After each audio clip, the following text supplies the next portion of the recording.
Πέμπτη, 5 Σεπτεμβρίου. Μοναδική κριτική βραδιά στην Ταβέρνα Γιαννάκος.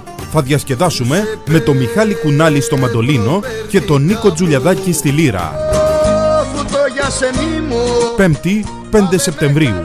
Ο Μιχάλης Κουνάλης και το συγκρότημά του στην Ταβέρνα Γιαννάκος. Δροσερό, οικογενειακό περιβάλλον και υπέροχες γεύσεις. Πέμπτη, 5 Σεπτεμβρίου. Μιχάλης Κουνάλης, Νίκος Τζουλιαδάκης. Στην Ταβέρνα Γιαννάκος, στην Καμάρα Καλαμάφκας. 4 χιλιόμετρα μετά το φράγμα.